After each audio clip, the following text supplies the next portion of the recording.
Hello friends, literature classes में welcome है। Today we are going to discuss top 100 question over all the literature. आज की जो class होगी गाइज वो मैराथन क्लास होगी, जिसमें हम टॉप 100 क्वेश्चंस को डिस्कस करेंगे जो कि हमारे इंग्लिश लिटरेचर से रिलेटेड है। तो ये आपके लिए काफ़ी बेनिफिशियल और हेल्पफुल रहेगी गाइज ये क्लास, क्योंकि जैसा कि आप जानते हो कि स्क्रीनिंग एग्ज़ाम की हम प्रिपरेशन कर रहे हैं। तो मैंने गाइज यहाँ टॉप 100 क्वेश्चन सेलेक्ट किए हैं आपके लिए। तो मेरे साथ बने रहिए और अपनी प्रैक्टिस करते चलिए कि आप टॉप 100 में से कितने क्वेश्चंस अटेम्प्ट करते हो। आप कमेंट बॉक्स में मेरे को बताना। तो स्टार्ट करते हैं बिना किसी देरी के। और कहीं भी आपको डाउट लगे तो आप पूछ सकते हो कमेंट बॉक्स में। अपने जो कमेंट है, क्वेरी है या किसी प्रकार की कोई प्रॉब्लम है उसको आप डिस्प्ले कर सकते हो। नाउ स्टार्ट करते हैं। First question is who describes Chaucer as the well of English and defiled. अब कहता है कि किसने इस कोटेशन को दिया है। यहाँ जो एंड डिफाइल्ड का मीनिंग है वो होता है गाइज प्योर। ठीक है, कि रियली में जो चौसर हैं वो एक जो हमारा इंग्लिश लिटरेचर है उसी को क्या करते हैं, प्रेजेंट करते हैं। तो ये डेफिनेशन है वो किसने दी है। तो इसकी अगर हम बात करते हैं तो चौसर के जो हम बात करें फैन रहे हैं तो वो हैं हमारे एडमंड स्पेंसर। एडमंड स्पेंसर ने कहा है कि चौसर हैं वो अनडिफाइंड हैं। ठीक है, फर्स्ट क्वेश्चन है वो काफ़ी इंपॉर्टेंट है। जो कोटेशन है वहाँ से क्वेश्चन काफ़ी टाइम पुट किए जाते हैं। नाउ सेकंड क्वेश्चन इज, आप भी अपने जो मार्क्स हैं वो काउंट करते चलिए कि आपके कितने आपने अटेम्प्ट किए हैं। काफ़ी अच्छे अच्छे क्वेश्चन हैं इस सीरीज़ में, इस क्लास में। और यहाँ से आपको मेजरमेंट भी हो जाएगा कि आपकी तैयारी है वो कितनी है। Now second question is, the well of English and defiled what quality of Chaucer does this phrase refer to. अब कहता है कि जो स्पेंसर है उन्होंने ये कोटेशन दी है कि the well of English defiled and defiled. तो ये क्यों दी है, ये फ्रेज है यहाँ पे स्पेंसर ने उनको क्यों डेडिकेट किया है। तो इसका जो आंसर होगा वो गाइज होगा हमारा option number C, his avoidance of foreign influence. अब कहते हैं कि जो चौसर हैं हमारे जोफ्री चौसर, उन्होंने इटली, रोम, फ्रांस, यहाँ तक कि उन्होंने क्या जर्नी की है, यात्रा की है। लेकिन इन्होंने जो लैटिन लैंग्वेज हैं या फिर अदर लैंग्वेज से जो अडॉप्शन किया है उनका कोई भी इफेक्ट अपनी लैंग्वेज के ऊपर या अपने वर्क के ऊपर नहीं पड़ने दिया। इसी कारण इनको क्या कहा कि लैंग्वेज के प्योर इंग्लिश लैंग्वेज को बोलने वाला कहा है। ये इनको फ्रेज इन्होंने दिया है। Now next, who introduce the heroic couplet into English. अब कहता है कि हीरोइक कैपलेट है वो किसने इंग्लिश लैंग्वेज को दिया है। तो हमें पता है, जैसा कि हमने जो चौसर वाली सीरीज़ की थी तो उसमें भी ये क्वेश्चन है वो आया था। तो हीरोइक कैपलेट का जो फाउंडर माना जाता है वो जियोफ्री चौसर को ही माना जाता है। हीरोइक कैपलेट वो होता है 2 लाइन्स कैपलेट होता है जिसमें 5-10 सिलेबल का होता है। Now next is, who called Chaucer the father of English poetry. अब कहता है कि चौसर के बारे में ये किसने कहा है कि फादर ऑफ इंग्लिश पोइट्री। तो यहाँ अगर हम बात करें इस क्वेश्चन की तो ये मैथ्यू आर्नोल्ड ने कहा है कि चौसर हैं वो कौन है, फादर ऑफ इंग्लिश पोइट्री। और फादर ऑफ इंग्लिश लिटरेचर के भी चौसर ही माने जाते हैं। फ्रेंड्स, जो हमारी ये क्लास है इसमें हमने चौसर से लेकर जो हमारा मॉडर्न एरा आएगा वहाँ तक के क्वेश्चंस को हमने कवर किया है। तो काफ़ी इम्पोर्टेंट है, मेरे साथ कंटिन्यू बने रहिए, आगे चलेंगे। The total number of pilgrims in the Canterbury tales is. अब कहता है कि जो पिलग्रिम्स थे वो कितने थे कैंटरबरी टेल्स में। तो यहाँ अगर हम बात करें तो मैंने आपको बताया था, अगर यहाँ आए कि टोटल नंबर ऑफ पिलग्रिम्स थे वे कितने हैं तो 29 हैं। चौसर को इंक्लूड करते हैं तो 30 बनते हैं। ठीक है, और चौसर को एक्सक्लूड करते हैं तो 29 बनते हैं। तो यहाँ जो हमारा आंसर होगा टोटल पिलग्रिम्स वो होगा 29। तो ये आपको ध्यान में रखना है। Now next is, what is the reward suggested by Harry Bailey, the host of the Pilgrims and judge of the stories for the best story told by the Pilgrims। अब कहता है कि जो हैरी बेली थे वो कौन थे, होस्ट थे। जो टोबार्ड इन थी ये क्वेश्चन काफ़ी टाइम्स पूछा गया है कि जो पिलग्रिम्स थे वो कहाँ पे ठहरे थे, उन्होंने स्टे कहाँ पे किया था। तो वो तबाड़ इन थी, वहाँ पे इन्होंने स्टे किया था और उसका जो गेस्ट था, सॉरी होस्ट था, वो हैरी बेली था। हैरी बेली की तबाड़ इन थी और इन्होंने क्या किया था, जज किया था किस बात को लेकर कि जो भी बेस्ट स्टोरी सुनाएगा, क्योंकि इनमें बात क्या हुई थी, 2 ऑन द वे और 2 बैक द वे स्टोरी सुनाएंगे, लेकिन ओनली जो स्टोरी कंप्लीट हुई वो 24 ही थी। ठीक है, तो चौसर से रिलेटेड हम सारे क्वेश्चंस कंप्लीट कर चुके हैं फ्रेंड्स। वहाँ आप चौसर वाली सीरीज में आप क्वेश्चंस को देख सकते हो। यहाँ अगर हम बात करें तो हैरी बेली ने कहा था कि जो भी सबसे अच्छी स्टोरी सुनाएगा तो उसको क्या ऑफ़र करेंगे।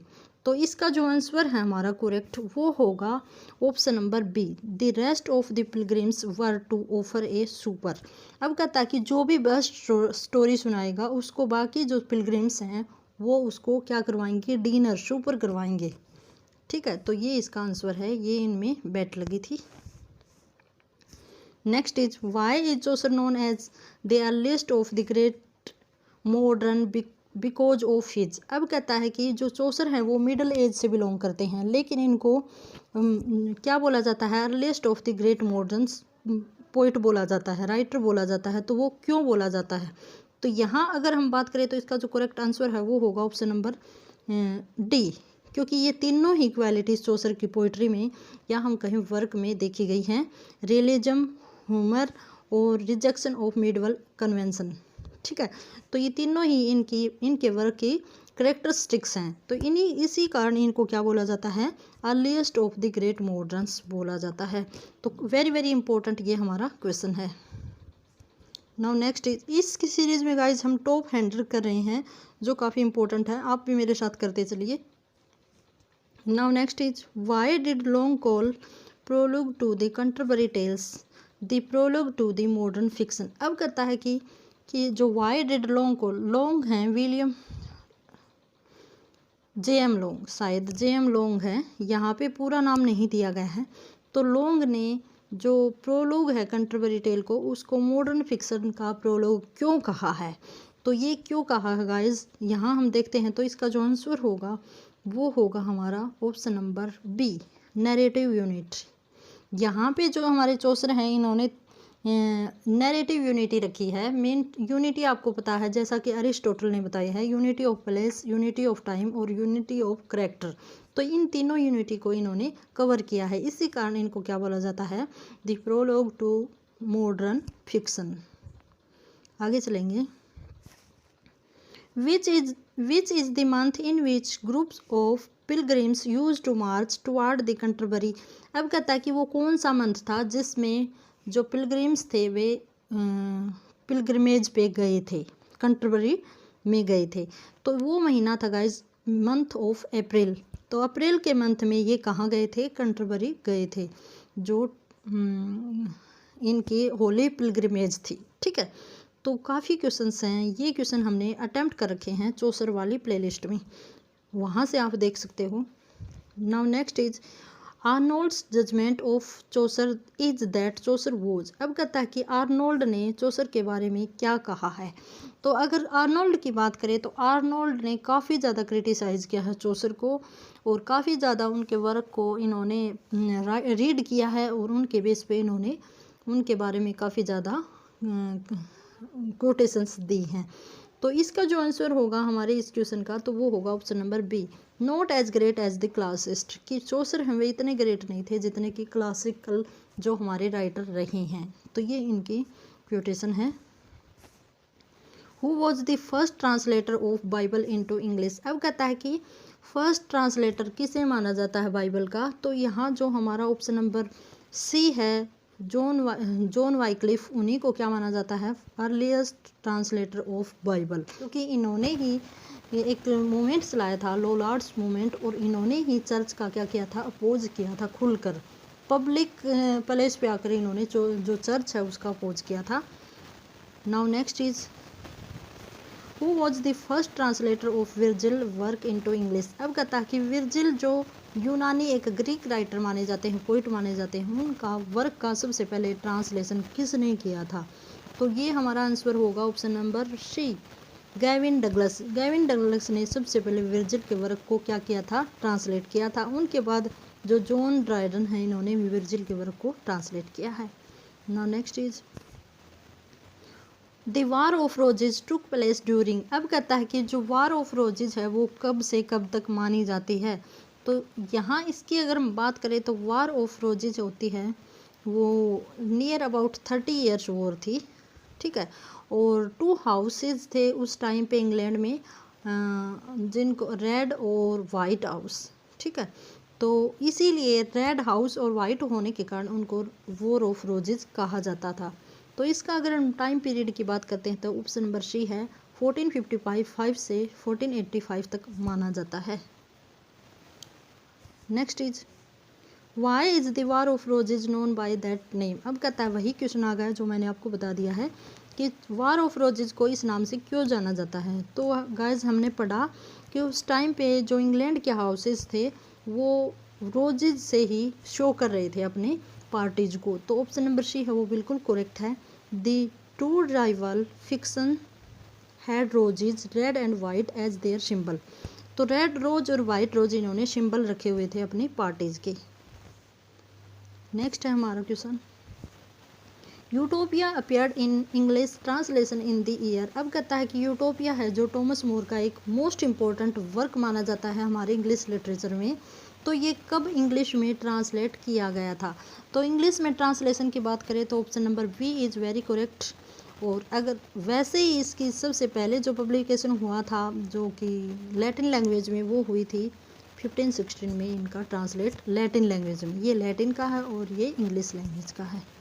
तो आई होप गाइज आपको काफ़ी मज़ा आ रहा होगा। काफ़ी इंटरेस्टिंग क्वेश्चंस हैं आज के, काफ़ी इम्पोर्टेंट भी हैं साथ ही साथ, तो काफ़ी बेनिफिशियल हैं ये आपके लिए। Now next is Henry 7th the patron of education came to the throne in. अब कहता है कि पैट्रन होता है गाइज, जो पैट्रन होता है वो होता है संरक्षक, ठीक है। यहाँ जो हेनरी 7th है उन्होंने शिक्षा के बारे में काफ़ी अच्छे अच्छे काम किए थे, इसीलिए इनको क्या कहा जाता है, पैट्रन ऑफ एजुकेशन। तो कहता है कि ये थ्रोन पे कब आए थे, इनको थ्रोन कब मिला था। तो इनके थ्रोन की अगर हम बात करते हैं तो ऑप्शन नंबर हमारा ए ही बिल्कुल राइट है। 1485 में ये थ्रोन पे बैठे थे।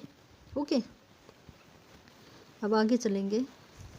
Who employed the blank verse firstly. अब कहता है कि ब्लैंक वर्स फर्स्टली किसने यूज किया था। काफ़ी इम्पोर्टेंट हमारा क्वेश्चन है। तो सबसे पहले ब्लैंक वर्स का यूज दोनों ने किया था, सक्विल ने और नॉर्टन ने। इन्होंने, आप बताओगे कि किस वर्क में इन दोनों ने अपने वर्क का यूज किया था, जो कि मोस्ट फेमस एंड मास्टरपीस माना जाता है इंग्लिश लैंग्वेज का। आगे चलेंगे। Henry Vaughan was influenced by. अब कहता है कि हेनरी वोगम है वो किससे प्रभावित हुए थे। तो इसके अगर आंसर की हम बात करें तो option number D George Herbert है, उनसे जॉर्ज हर्बर्ट से काफ़ी ज़्यादा इन्फ्लुएंस्ड हुए थे। और जॉर्ज हर्बर्ट है वो मेटाफिजिकल राइटर माने जाते हैं, पोइट माने जाते हैं। आगे हैं काल्विन वॉज। काल्विन है वो क्या है। तो काल्विन की अगर हम बात करें तो गाइज फ्रेंच रिफॉर्मर हुए हैं, जिन्होंने क्या किया था, जो कैथोलिक चर्च था उसका अपोज किया था। और कब किया था, 1530 में किया था। ये जो कैथोलिक चर्च है उनका इन्होंने प्रोटेस्ट किया था। और रिफॉर्मर हैं फ्रेंच। नेक्स्ट है, फटाफट करेंगे गाइज, मेरा टारगेट है 1 घंटे से कंप्लीट कर दे। तो काफ़ी अच्छे क्वेश्चंस मैंने रखे हैं और लास्ट तक बने रहिए, काफ़ी अच्छे अच्छे क्वेश्चंस आएंगे जो मॉडर्न एरा तक। विच of the following Catholic Decatur was succeeded by his और हर स्टेप सिस्टर एलिजाबेथ। अब कहता है कि कौन सा इनमें से एक कैथोलिक डिकेटर होता है, भाई ऐसे जो शासन करते हैं, सफल हुए हैं राज करने वाला, तो जो अपने स्टेप सिस्टर के कारण सक्सेस हुए हैं।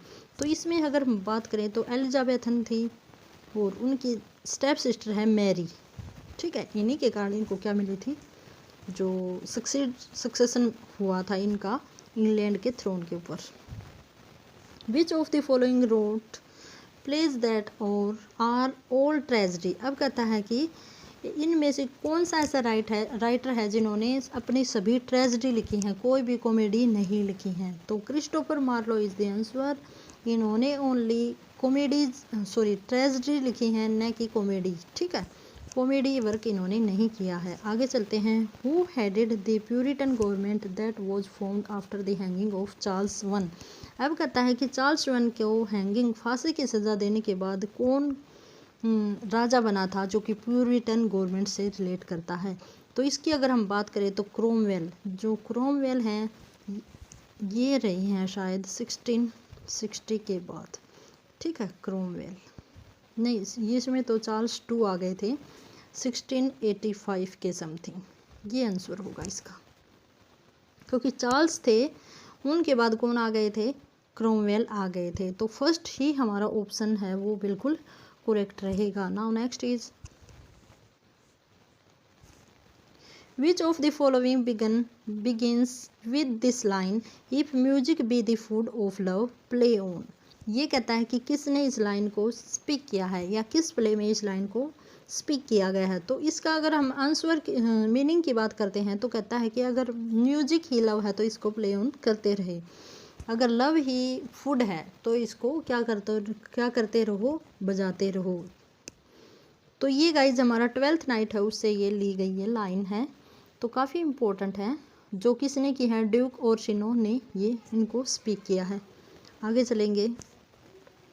The hero of Spenser Faerie Queene is. अब कहता है कि स्पेंसर की जो फेरी क्वीन है जो कि एपिक पोएम मानी जाती है, तो वो उसका हीरो कौन है? तो अगर इसके हीरो की अगर हम बात करते हैं तो ऑप्शन नंबर हमारा रहता है ए, प्रिंस ऑर्थर इसके क्या माने जाते हैं? हीरो माने जाते हैं फेरी क्वीन के। Now next is Arnold in his the study of poetry estimated Chaucer in term of. अब कहता है कि ओर्नोल्ट का एक वर्क है द स्टडी ऑफ पोइट्री, इसमें उन्होंने जो चौसर के एस्टिमेटेड टर्म को यूज़ किया है, तो वो टर्म कौन सी है? तो इसके अगर हम आंसर की बात करते हैं तो वो हो गई हमारी option number C, real estimation. ठीक है, कि इन्होंने रियलिटी से जुड़ी हुई बातों को अपनी पोइट्री में या वर्क में ऐड किया है। In which of poem did Spenser celebrate of his love. अब कहता है कि किस पोइम में स्पेंसर ने अपने लव को सेलिब्रेट किया है। तो गाइज इसके जो हम आंसर की बात करते हैं तो ऑप्शन नंबर बी भी बिल्कुल करेक्ट है, क्योंकि इसमें भी इन्होंने जो इनकी शादी हुई थी तो अपनी बिलोड के लिए इसमें सॉन्ग लिखे हैं। दूसरा है हमारा अमोर्टी है, उसमें भी इन्होंने लव से रिलेटेड अपनी फीलिंग्स को प्रेजेंट किया है। तो दोनों ही आंसर करेक्ट हैं। बाकी अगर हम बड़े वर्क की बात करें तो अमोर्टी है वो ज़्यादा बेस्ट है, क्योंकि इसमें 88 सॉन्ग्स को इन्होंने प्रेजेंट किया है। दोनों ही इनकी ब्लड से रिलेटेड उनको ही एड्रेस किया गया है। आगे चलेंगे। Spenser is known as the poet's poet who called him so. अब कहता है कि स्पेंसर को पोइट कहा जाता है, तो ये किसने टाइटल दिया है, उनके लिए ये फ्रेज है वो किसने रखा है? तो इसकी अगर हम बात करें तो चार्ल्स लम ने इनको इस नाम से टाइटल किया है पोइट्स पोइट। आगे चलेंगे। Prince Arthur the hero in the Faerie Queene is to marry in the form of a letter, who is this letter addressed to. अब कहता है कि जो किंग ऑथर हैं उन्होंने शादी की थी किसी दूसरे बेस में, किसी दूसरे के डिस्गाइज में, तो वो कौन थी, उसको किस नाम से एड्रेस किया गया है? तो इसके अगर हम आंसर की बात करें तो ये हमारा ऑप्शन नंबर ए है वो बिल्कुल राइट है, लेडी ऑफ डायना, इस नाम से इन्होंने एड्रेस किया गया है। आगे चलेंगे।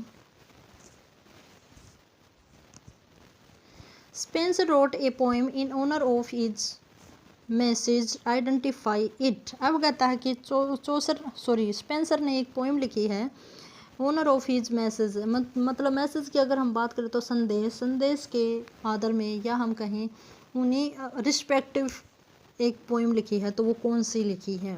तो इसका अगर आंसर की बात करें तो Faerie Queene is the masterpiece या epic work written by Edmund Spencer.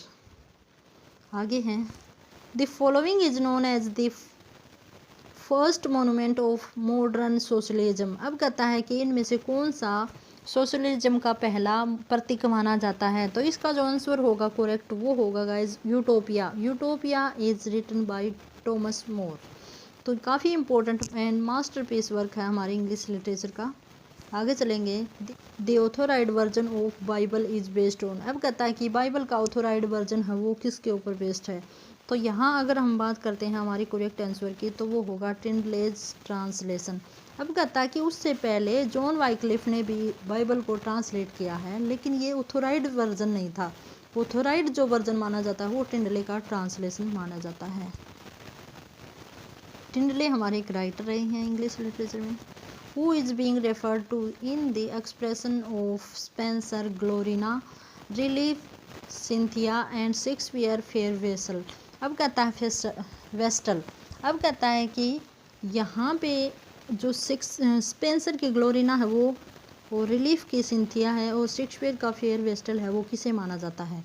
तो अगर हम बात करें कि इन्होंने किसको एड्रेस करके अपनी पोइम लिखी हैं तो वो हमारा आंसर होगा वो होगा option number B. Option number B is correct, Elizabeth. Spanish Armada was defeated in. अब कहता है कि स्पेनिश आर्मडा था वो कब डिफीट किया गया था। तो इसका अगर हम बात करें तो 1588 में इसको डिफीट किया गया था और ब्रिटिश फ्लीट के द्वारा इसको फ्लीट किया गया था। क्वेश्चन ऐसे भी घुमा के पूछा जाता है कि by whom Spanish Armada was defeated. अब इसका जो आंसर होगा वो क्या होगा, British fleet, British royal navy ने इसको फ्लीट किया था 1588 में। आगे next, which period of English was Milton talking about in the following line, a noble and puissant nation rousing herself like a strong man after sleep and seeking her invincible look. अब कहता है कि Milton ने किस era के बारे में ये कोटेशन दी है कि एक जैसे हम देखते हैं ना एलिजाबेथन पीरियड था, उससे पहले एक बैरन पीरियड आया था इंग्लिश लिटरेचर में। तो उसके बाद एकदम से जो लिटरेचर में उछाल आ गया था, इतना डेवलपमेंट हो गया था एकदम से, तो उसी को इसने प्रेजेंट किया है पर्सोनिफिकेशन करके। ठीक है, तो वो किस एज के बारे में किया था, तो वो है हमारा एलिजाबेथन एज। ठीक है, एलिजाबेथन एज है उसके बारे में ये कोट किया है कि एलिजाबेथन एज में ड्रामा या हम कहें जो इंग्लिश लिटरेचर है वो एकदम से क्या हो गया था, डेवलप्ड ग्रोथ हो गई थी उसकी। आगे चलते हैं। What is Areopagus. अब कहता है कि एरियोपेगस है वो क्या है। तो एरियोपेगस की बात करें तो option number C, a group of young man who attempt translation of classical matters in English during the Elizabethan era. अब कहता है कि जो एरियोपेगस है वो क्या है कि एलिजाबेथन एज में जो राइटर हुए थे तो उन्होंने जो क्लासिकल वर्क का इंग्लिश में ट्रांसलेट किया था तो उसी को क्या कहा जाता है, एरियोपेगस कहा जाता है। In which of Shakespeare play do these line figure. अब कहता है कि ये लाइन है वो शेक्सपियर के किस प्ले से ली गई हैं। The lunatic, the lover, the poet और द इमेजिनेशन ऑल कम्पैक्ट। अब कहता है कि लुनेटिक होता है पागल और लवर आप समझते हो और द पोइट, ये तीनों ही हैं, ये तीनों ही क्या होते हैं, इमेजिनेशन से भरे हुए होते हैं। तो ये कोटेशन है वो किस वर्क में दी गई हैं। तो इसकी अगर हम बात करें तो ऑप्शन नंबर ए ही बिल्कुल ठीक है, मिड समर नाइट्स ड्रीम में ये कोटेशन दी गई है। Now next is More's Utopia shows the influence of. अब कहता है कि जो थॉमस मोर थे इनकी यूटोपिया है उसमें किसका इन्फ्लुएंस दिखाई देता है। तो प्लेटो का रिपब्लिक जो वर्क है उसी से ये इन्फ्लुएंस दिखाई देती है। Now next is sir Philip Sidney died at 32 in the battle of. अब कहता है कि सर फिलिप सिडनी है वो मारे गए थे 32 की एज में और बैटल में। तो किस लड़ाई में वो मारे गए थे, तो बी ऑप्शन है द बैटल ऑफ जुटफेन। इस लड़ाई में वे 32 की एज में लड़ते हुए मारे गए थे। Now next is in which book Stephen Gosson calls the poet caterpillars of the commonwealth and the father of lies. अब कहता है कि किस वर्क में जो स्टीफन गोसन है उन्होंने जो caterpillar of Commonwealth and the father of lies poets को माना गया था। तो इसकी अगर हम बात करें, स्कूल ऑफ व्यूज है वो स्टीफन गोसन का मोस्ट इम्पोर्टेंट वर्क रहता है, जिसके अपोज में फिलिप सिडनी ने भी अपना वर्क लिखा था। तो काफ़ी इम्पोर्टेंट है ये वर्क क्योंकि ये सैटायर है। A picaresque novel is one which is about. अब कहता है कि पिकार्स्क्यू नॉवल होता है वो क्या होता है। तो इसकी अगर हम बात करें पिकार्स्क्यू नॉवल की, तो ये क्या होता है गाइज, एडवेंचर ऑफ रोग। अब क्या होता है एडवेंचर ऑफ रोग। यहाँ क्या होता है, जो पिकार्स्क्यू नॉवल होता है ना, उसमें एडवेंचर शो किए जाते हैं किसी भी रोग के, ठीक है। Which of the following tracks the genealogy of shoemaker. अब कहता है कि किस प्ले में ये दिखाया गया है tracks of genealogy of shoemaker. तो ये जो शूमेकर है वो किस प्ले में दिखाए गए हैं। तो इसकी अगर हम बात करें तो option number B gentle craft में ये दिखाया गया है। Bacon popularised the inductive method for the arriving at truth in the Novum Organum. अब कहता है कि बेकन ने जो इंडक्टिव मेथड है फॉर अराइविंग एट ट्रूथ, कि ट्रूथ तक पहुंचने का जो इंडक्टिव मेथड है वो नोवियम ऑर्गेनियम में प्रेजेंट किया है या उससे पॉपुलर हुआ है, ठीक है। तो इसका आंसर यस और नो में देना है। तो इसका जो करेक्ट आंसर होगा गाइज वो होगा ऑप्शन नंबर ए, यस, कि बेकन का जो नोवियम ऑर्गेनियम है उसमें इंडक्टिव मेथड द्वारा जो ट्रूथ को पकड़ने का इन्होंने मेथड दिखाया है। Now next is the royal society of science is the result of emphasis on the collection of fact. अब कहता है कि रॉयल सोसाइटी ऑफ साइंस है वो किसका रिजल्ट है, कि उसमें जो फैक्ट दिखाए गए हैं उनका कलेक्शन दिखाया गया है। तो ये वर्क है जो रॉयल सोसाइटी ऑफ साइंस वो किसका है और उसमें किसके कलेक्शन ऑफ फैक्ट के ऊपर एम्फेसिस दिया गया है, ठीक है। तो ये कहता है कि किसके इन्फ्लुएंस से ये the royal society of science है वो लिखा गया है। तो इसका अगर हम बात करें तो आंसर की, तो वो होगा हमारा ऑप्शन नंबर ए, जो बेकन है उससे रिलेट करता है ये work. Now next is who has defined essay and as a receptacle for detached thought and as dispersed meditation. अब कहता है कि किस ऐसे में ये डिफाइन किया गया है कि receptacle for detached thought and as dispersed meditation. तो ये इसकी बात करें तो हमारे जो मेडिटेशन और डिटेच थॉट से रिलेटेड जो बात की गई है वो फ्रांसिस बेकन के ऐसे में की गई है। ऐसे फादर ऑफ ऐसे किसे माना जाता है, बेकन को माना जाता है, इंग्लिश फादर ऑफ इंग्लिश ऐसे का। और वैसे आ जाए कि फादर ऑफ ऐसे तो मोंटोग्ने को माना जाता है। Now next is Faerie Queene is modelled after. अब कहता है कि फेरी क्वीन है वो मॉडल की गई थी, किसके बाद मॉडल की गई थी। जो फेरी क्वीन जो एडमंड स्पेंसर ने जो वर्क लिखा था वो किसके बाद आया था। तो उसकी अगर हम बात करें तो अरिस्टोटल का वर्क था ऑरलैंडो फ्यूरियर्स, उसके बाद इसको मॉडल किया गया था। What could be the tragic flaw in Hamlet. अब कहता है कि किसके कारण हेमलेट में ट्रेजिक फ्लॉ हुआ था, क्या हो सकता था। तो उसकी अगर हम बात करें तो हमारा जो ऑप्शन नंबर ए है वो बिल्कुल ठीक है, Nobel in action. Now next is which of the following deals with the war of roses. अब कहता है कि वार ऑफ रोजेज है वो किस से रिलेट करता है, मतलब किसके वर्क में वार ऑफ रोजेज को शो किया गया है। तो इसकी अगर हम बात करें तो दोनों ही ऑप्शन बिल्कुल ठीक हैं, बोथ ए और बी। सैमुअल डेनियल का द सिविल वार और माइकल ड्राइटन का ब्रोंज वार से लिया गया है। Now next is who said my master Spencer. किसने इस कोटेशन को दिया है, कि कहा कि माय मास्टर स्पेंसर हैं।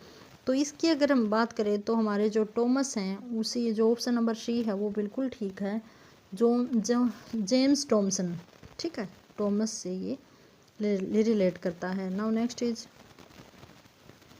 Who has coined the phrase Marlowe's mighty line. अब कहता है कि इस फ्रेज को किसने क्वाइन किया है, तो बेन जॉनसन ने इस फ्रेज को काफ़ी टाइम्स यूज़ किया है मार्लो के लिए। ठीक है, Marlowe's mighty line. Who among the following is one of the university wits. अब कहता है कि ये क्वेश्चन है वो काफ़ी इंपॉर्टेंट है। यहाँ ये भी क्वेश्चन पूछ लिया जाता है कि हु इज़ यूनिवर्सिटी विट्स और who is not university wits, दोनों टाइप से क्वेश्चन है वो पूछा जाता है। तो थॉमस काइड हैं वो यूनिवर्सिटी विट्स हैं, जैसा कि आप जानते हो ये ऑक्सफोर्ड जैसी यूनिवर्सिटी में पढ़ते थे। Now next is what could be the tragic flaw in Macbeth. अब कहता है कि मैकबेथ में ट्रेजिक फ्लॉ है वो क्या था, तो यहाँ हम बात करें तो वोल्टिंग एम्बिशन है वो इसका ट्रेजिक फ्लॉ माना जाता है। वोल्टिंग एम्बिशन होता है बहुत ज़्यादा इच्छा शक्ति, इसी कारण इसमें क्या हुई थी, ट्रेजेडी हुई थी। अब आता है हमारा 53rd नंबर का जो क्वेश्चन है जो काफ़ी इम्पोर्टेंट है। तो बात कर लेते हैं कि मैच करना है following books with their authors. तो फर्स्ट है कुकू एंड द नाइटिंगेल। तो कुकू एंड द नाइटिंगेल जो हमारी पोएम है बुक है वो रिलेट करती है एनोनिमस, इसके राइटर का हमें नहीं पता। Steps to the temple, second है स्टेप्स टू द टेम्पल जो रिलेट करती है रिच्ड क्रेशू से। ठीक है, ऑप्शन नंबर 1 से। आगे चलते हैं मोटे डे ऑथर जो टॉमस मलोरी से रिलेट करती है और दी ओवल एंड नाइटिंगेल है वो एनोनिमस से रिलेट करती है। तो एक ही क्वेश्चन में हमारे 4 क्वेश्चन हैं वो कंप्लीट हुए। आगे चलेंगे मालविलियो इज करेक्टर इन। अब कहता है कि मालविलियो करेक्टर है वो किससे रिलेट करता है, तो हमारा ऑप्शन नंबर सी है 12th नाइट से मालविलियो है वो रिलेट करता है। और बाकी की अगर हम बात करें तो रोमियो जूलियट है वो 1597 को क्या की गई थी, पब्लिश की गई थी। फिर उसके बाद है टू जेंटलमैन ऑफ वेरोना जो 1623 में फर्स्ट फोलियो के साथ पब्लिश किया गया था। 12th नाइट है वो 1602 में पब्लिश किया गया था।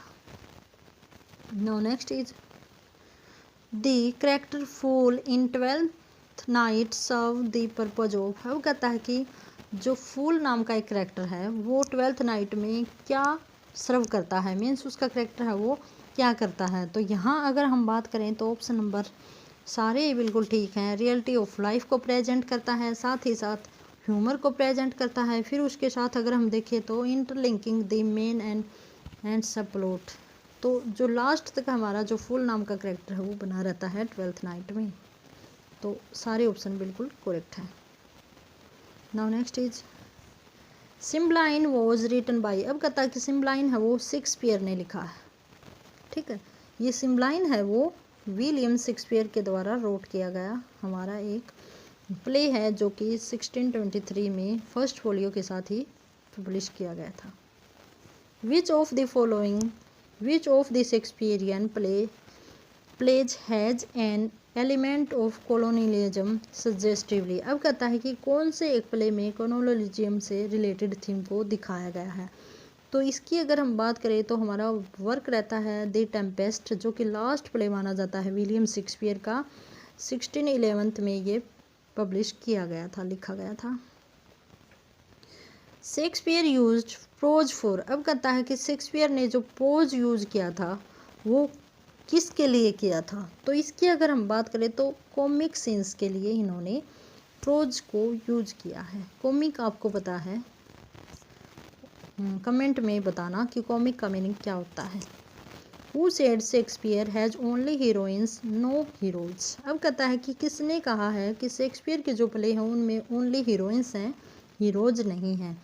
तो इसकी अगर हम बात करें तो हमारा ऑप्शन नंबर डी है रस्किन। ठीक है, रस्किन ने इसको कहा है कि शेक्सपियर के जो प्ले हैं उनमें हीरोइंस ज़्यादा हैं, हीरो तो हैं ही नहीं। नेक्स्ट है Shakespeare left the following play unfinished. अब कहता है कि शेक्सपियर ने कौन सा प्ले है वो अनफिनिश्ड छोड़ा था। तो इसकी अगर हम बात करें तो टिमोन ऑफ एथेंस को इन्होंने अधूरा छोड़ा था। ठीक है, name Marlowe's work which was completed by Thomas Nashe. अब कहता है कि मार्लो का ऐसा कौन सा वर्क था जो टॉमस नेस ने कंप्लीट किया था। तो इसकी अगर हम बात करें तो इसका जो मार्लो है, देखो पहले तो यही देखो कि मार्लो है उन्होंने ओनली ट्रेजेडी लिखी है। और फिर देखते हैं हम option number C, the tragedy of Dido. Dido है वो गाइज क्वीन होती थी जो कार्थेस की, ठीक है, क्वीन होती थी। इसके रिलेटेड इसके ऊपर ये वर्क लिखा गया था मार्लो ने। काफ़ी इंपॉर्टेंट हमारे क्वेश्चंस हैं गाइज, आप कमेंट में बताना आपको क्वेश्चंस है वो कैसे लिखे लगे। नेक्स्ट है what is the mouse trap. अब कहता है कि माउस ट्रैप है वो क्या होता है। तो माउस ट्रैप होता है the name of the play within play in Hamlet. अब कहता है कि जो हेमलेट हमारा ट्रेजेडी रहती है, one of the longest play in Shakespeare play. जो हेमलेट है वो शेक्सपियर के प्लेज में सबसे लॉन्गेस्ट माना जाता है। और इसमें एक प्ले दिखाया गया था जब उनके जो हेमलेट के चाचा हैं उनको एक्सपोज करने के लिए, तो उस टाइम पे माउस ट्रैप है वो उसका टाइटल रखा गया था।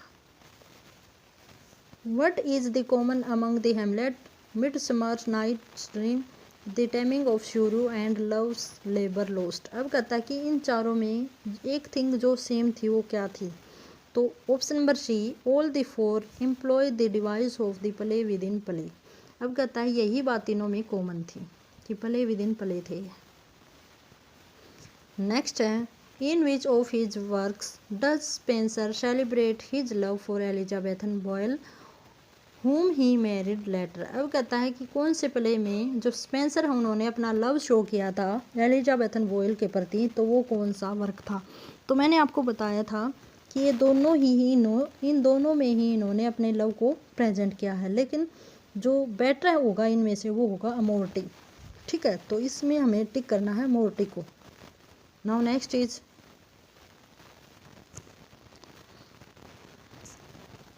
Which of Shakespeare's play is performed at 9 PM on June 23 every year। अब कहता है कि एक शेक्सपियर का प्ले है जो हर 23 जून को शो किया जाता है रात में 9 बजे। तो वो कौन सा प्ले है। तो इसकी अगर हम बात करें तो ये हमारा ऑप्शन नंबर डी है वो बिल्कुल करेक्ट है, मिडसमर नाइट्स ड्रीम। इसको मतलब हर साल 23 जून को रात को 9 बजे प्रेजेंट शो किया जाता है, परफॉर्म करवाया जाता है। द रोरिंग गर्ल और Moll Cutpurse was written by. अब कहता है कि द रोरिंग गर्ल्स है वो इसका सब टाइटल है मोल कैट पर्स, वो किसके द्वारा राइट किया गया है। तो इसके आंसर की अगर हम बात करें तो both Thomas Middleton and Thomas decker दोनों ने कोलैबोरेशन में इस वर्क को राइट किया है। Match the following. अब कहता है कि मैच करना है फॉलोइंग जो हमारे ऑप्शंस हैं।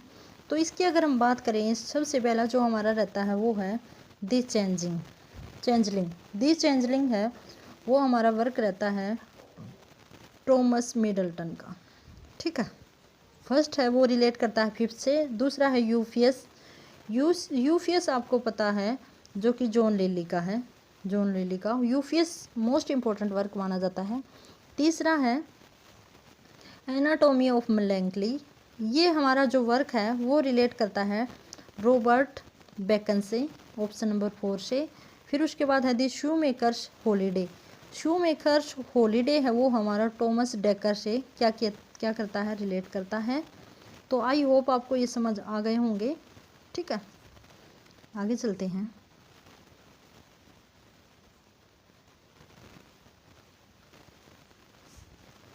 The supernatural elements that figure in Macbeth. अब कहता है कि सुपरनेचुरल जो एलिमेंट दिखाए गए हैं मैकबेथ में तो वो कौन से हैं। तो गाइज जो हमारे घोस्ट जो एलिमेंट होते हैं घोस्ट से, एंजल से और विचेज से रिलेटेड, उनको सुपरनेचुरल एलिमेंट माना जाता है।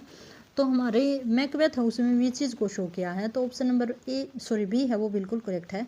Now next is which of the following revolt against the contemporary artistic principle। अब कहता है कि इनमें से जो फॉलोइंग है इनमें से किसने आर्टिस्टिक प्रिंसिपल थे उनका रिवोल्ट किया था, उनके प्रति रिवोल्ट किया था। तो इसका जो आंसर होगा वो होगा option number C. John Donne और बेन जॉनसन दोनों ने ही जो कंटेम्पोरेरीज आर्टिस्टिक जो प्रिंसिपल्स थे उनका पोज किया था। Now next is the cavalier poets interest was. अब कहता है कि जो क्वेलियर पोइट थे उनका इंटरेस्ट था वो किस में था, तो ऑप्शन नंबर डी है वो करेक्ट है। वार एंड लव दोनों में इनका इंटरेस्ट था, इन्होंने वार और लव से रिलेटेड अपनी पोइट्री की है।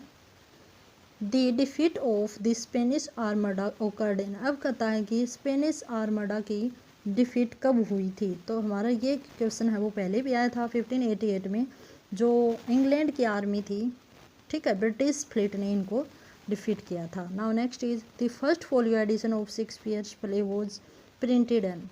अब कहता है कि शेक्सपियर का फर्स्ट फोलियो जो वर्क प्लेज का वो कब परफॉर्म या कब पब्लिश किया गया था, तो ये किया गया था 1623 में पब्लिश करवाया गया था। Now next is the manuscripts of Shakespeare's play are available. अब कहता है कि जो शेक्सपियर मैन्युस्क्रिप्ट्स थे उनकी अवेलेबिलिटी कहाँ है, तो इसकी अगर हम बात करें तो हमारा जो सर्टेनली नो कहा है कि अब इन जो शेक्सपियर के जो प्ले हैं उनकी कोई भी मैन्युस्क्रिप्ट्स है वो नहीं अवेलेबल, तो B is correct. The sonnets of Shakespeare were dedicated to. अब कहता है कि जो शेक्सपियर की सोनेट है वो किसको डेडिकेट की गई हैं, तो आपको पता है शेक्सपियर ने 154 सोनेट लिखी हैं, जिनमें से 127 उनने WH को मिस्टर WH को एड्रेस्ड की हैं और बाकी बची हुई ब्लैक लेडी को इन्होंने एड्रेस्ड किया है। तो इसमें अगर हम बात करें तो ऑप्शन नंबर सी कि उन्होंने अपनी पोइम्स हैं मिस्टर WH को एड्रेस्ड की है या डेडिकेट की है। Now next is Shakespeare sonnet were printed by. अब कहता है कि शेक्सपियर की जो सोनेट थी उनको किसने पब्लिश करवाया था या प्रिंट करवाया था, तो हमारे जो टॉमस ट्रोप हैं उन्हीं ने शेक्सपियर के जो सोनेट है उनको पब्लिश करवाया था। Columbus discovered America in. अब कहता है कि कोलंबस ने अमेरिका को कब खोजा था, तो इसकी अगर हम बात करें तो ऑप्शन नंबर ए ही बिल्कुल ठीक है, 1492 में इनको सर्च किया था। Now next is the complete angler was written by. अब कहता है कि कंप्लीट एंगलर है वो किसने राइट की है, तो इसकी अगर हम बात करें तो ऑप्शन नंबर 1 इजाक वोल्टन ने जो कंप्लीट एंगलर को राइट किया है।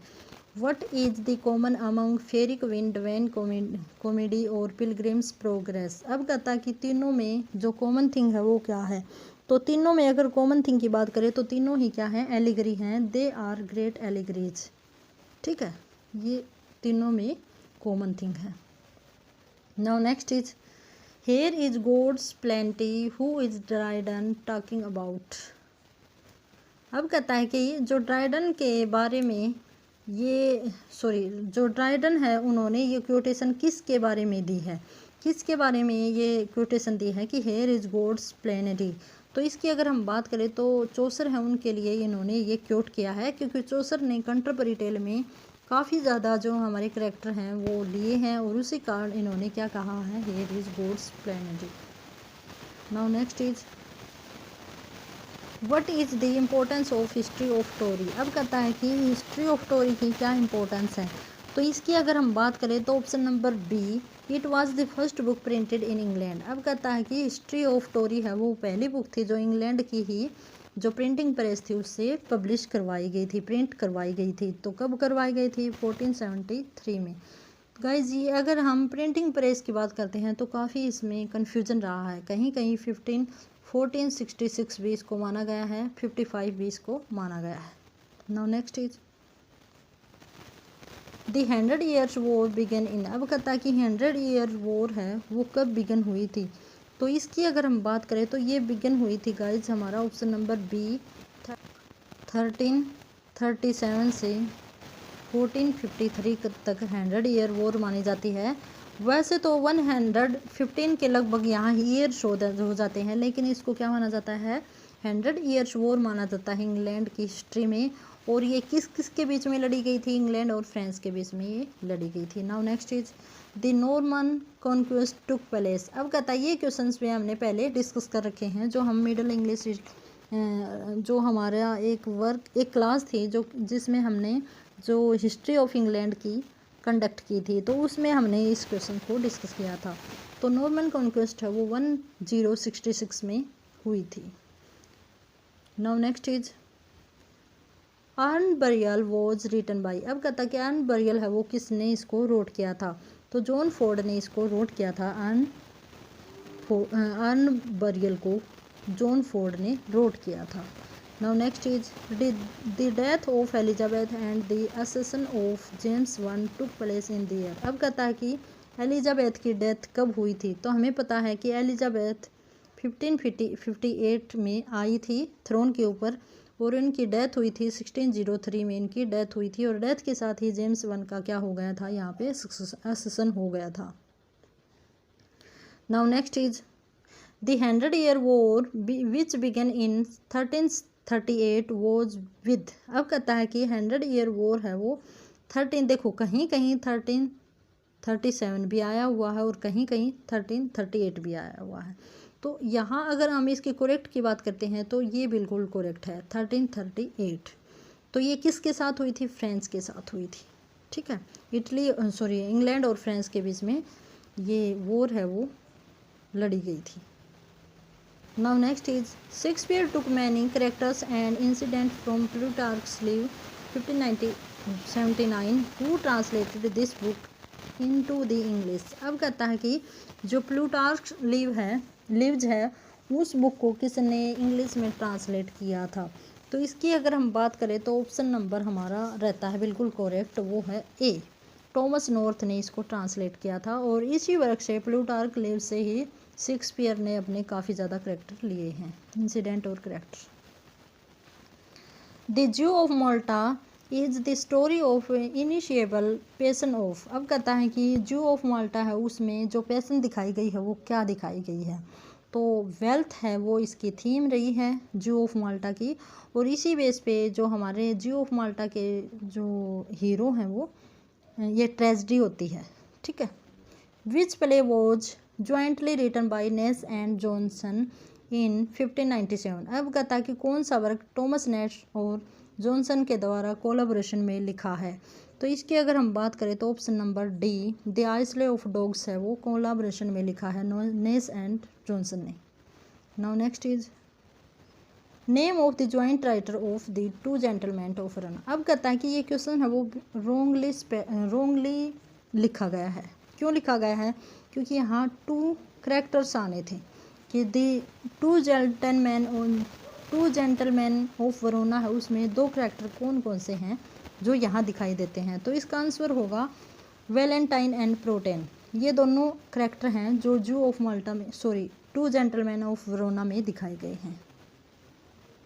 आगे है who referred to as the pioneer of picaresque novel in English. अब कहता है कि पिकार्स्क्यू नॉवल का पायनर किसको माना जाता है, तो यहाँ जो आंसर होगा टॉमस नेस है, उनको क्या माना जाता है, पिकार्स्क्यू नॉवल का पायनर माना जाता है। Now next is romantic comedy the Spanish gypsy by Thomas Middleton bears some similarity with Shakespeare's play. अब कहता है कि स्पेनिश जिप्सी है उसमें कुछ सिमिलरिटी पाई जाती है शेक्सपियर के प्ले जैसी, तो वो प्ले कौन सा है जिसके साथ इसकी सिमिलरिटी दिखाई देती है, तो इसका अगर हम आंसर देखें तो एज यू लाइक इट है वो किसके जैसा है, द स्पेनिश जिप्सी जैसा है जो कि टॉमस मिडल्टन के द्वारा रोट किया गया है। Now next is the character of fool in 12th night serve the purpose of. अब कहता है कि फूल जो कैरेक्टर है तो 12th नाइट में वो क्या करता है, ये क्वेश्चन पहले भी आया है, तो ये ऑल 3 आएगा इसमें, ऑल द 3 अब तीनों ही फूल है वो शो करता है। Now next is school on abuse is an attack on theoretical literature by. अब कहता है स्कूल ऑफ अब्यूज है वो स्टीफन गोसन का एक वर्क है जो काफ़ी इंपॉर्टेंट है और सैटारिकल या हम कहें क्रिटिकल वर्क है ये। ठीक है, now next is the Elizabethan love for picaresque novel description was inherited from. अब कहता है कि जो एलिजाबेथन लव है वो दिखाया गया है वो किससे रिलेटेड दिखाया गया है, पिकार्स्क्यू वो होता है जो अपने होम टाउन से रिलेट रहता हो, कहीं दूर रहेगा तो भी वो अपने होम टाउन को हमेशा याद रखता है। तो इसका जो आंसर होगा वो होगा गाइज इटली। ठीक है। In which play does the Birnam wood figure, अब कहता है कि बिरनैम वुड फिगर है वो किस प्ले में दिखाया गया है।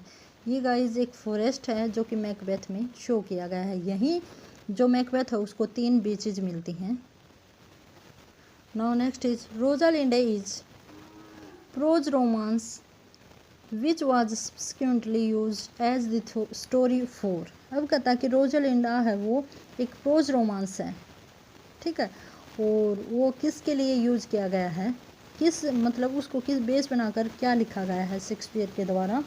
तो इसकी अगर हम बात करें तो ऑप्शन नंबर डी है वो बिल्कुल करेक्ट है। और ये फर्स्ट फोलियो में ही ये पब्लिश हुआ था ये work, as you like it. Now next is Thomas Nash acquired the gist for comic writing for. अब कहता है कि टॉमस नेस ने जो जिस्ट ऑफ फॉर कॉमिक है राइटिंग है वो कहाँ से लिया है। तो इसकी अगर हम बात करें तो option number C Francis Rabelais. ठीक है, यहाँ से इन्होंने अपने कॉमिक राइटिंग के लिए सोर्स बनाया है। Now next is parody is a form of. अब कहता है कि पैरोडी है वो किसकी फॉर्म है। तो ऑप्शन नंबर ए है वो बिल्कुल करेक्ट है। पैरोडी होता है नकल। ठीक है। और वो किससे रिलेट करता है, बर्लेस्क्यू। वैसे अगर हम बात करें तो पैरोडी नकल होता है, तो इसका आंसर बी होना चाहिए, इमिटेशन। ठीक है, तो option number B is correct. Now next is Thomas Kyd wrote Soliman and Perseda. अब कहता है कि टॉमस काइड ने एक वर्क लिखा था सोलिमन एंड प्रेजिडियन, वो कब लिखा था। तो इसकी अगर हम बात करें तो ऑप्शन नंबर 1 1588 में इस वर्क को कंडक्ट किया था। Now next is Cornelia is work of. अब कहता है कॉर्नेलिया वो किसका वर्क है। तो बेन जॉनसन ने कॉर्नेलिया को लिखा है। ठीक है। Now next is Thomas Kyd's Spanish tragedy shows the conspicuous influence of. अब कहता है कि स्पेनिश ट्रेजेडी है उसके ऊपर किसका इफेक्ट दिखाई देता है। तो इसके ऊपर जो इफेक्ट दिखाई देता है वो है अरिस्टोटल का इफेक्ट स्पेनिश ट्रेजेडी के ऊपर दिखाई देती है जो टॉमस काइड ने लिखा है। तो गाइज इसी के साथ हमारे 101 क्वेश्चन हमने कंप्लीट किए हैं। तो आई होप काफ़ी इंपॉर्टेंट, काफ़ी हेल्पफुल रहेगी वीडियो आपके लिए। काफ़ी संभावना है यहाँ से क्वेश्चंस आने की। और इसी के साथ have a good day and best of luck.